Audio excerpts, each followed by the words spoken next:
তবে একটি মোটরকে selector switch এবং পুশ বাটন দিয়ে কন্ট্রোল করা যায়।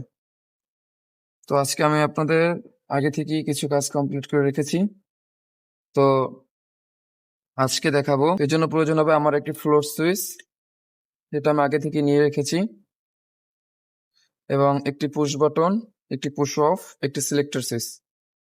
তো এর জন্য গাইস আমার কন্ট্রোলিং এর সিস্টেম কাজ কমপ্লিট। তো এখন আমি আপনাদের ম্যানুয়াল এবং পুশ ফ্লোর সুইচ দ্বারা কিভাবে কানেকশন করা যায় সেটাই দেখাবো। Let's go. মেইন ব্রেকার তুললাম। এখন আমি সিলেক্টর সুইচটি বর্তমানে অফ আছে। এখন আমি সিলেক্টর সুইচটি আমি ম্যানুয়াল করে দিব। কিভাবে পুশ ওয়ান সুইচ এবং পুশ অফ সুইচ দ্বারা কন্ট্রোল করা যায়। তো ব্রেকার তুললাম, রিপ্লে ব্রেকার, কন্ট্রোলিং সিস্টেমের জন্য আলাদা ব্রেকার ব্যবহার করা হচ্ছে। ম্যানুয়াল সিস্টেম দিলাম, দেখেন লাইটটি অন হলো। ওকে, আমি অফ করলাম। On of, on of, on of. এখন আমি সিলেক্টর সুইচ দ্বারা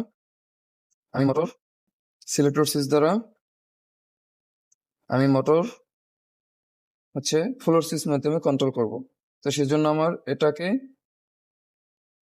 ডানে একবার, আবার ডানে একবার। তো আমি ফ্লোর সুইচে অন অবস্থায় আছে, যার কারণে মোটর আমার লাইটটি জ্বলে উঠছে। তো এখন আমি ফ্লোর সুইচের অফ করি। অফ করলাম, আবার অন করলাম, অন করলাম, অন করলাম, অফ করলাম, অন করলাম। তো গাইস এখানে একটা ইন্টারেস্টিং জিনিস বলি। আমার এই ফ্লোর সুইচ এর মাধ্যমে আমি যদি কোনো রকম ম্যানুয়ালি অন করি, কোনোভাবেই অন হবে না, কোনোভাবেই এটি অন হচ্ছে না। যখন আমি সিলেক্টর সুইচ দ্বারা আমি ম্যানুয়াল অপশনে দিব, তখন আমার মোটর অন হবে।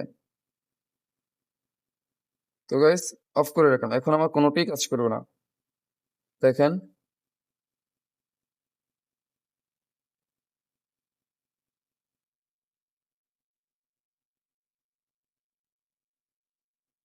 তো গাইস আজকে এই পর্যন্তই, দেখা হবে অন্য কোনো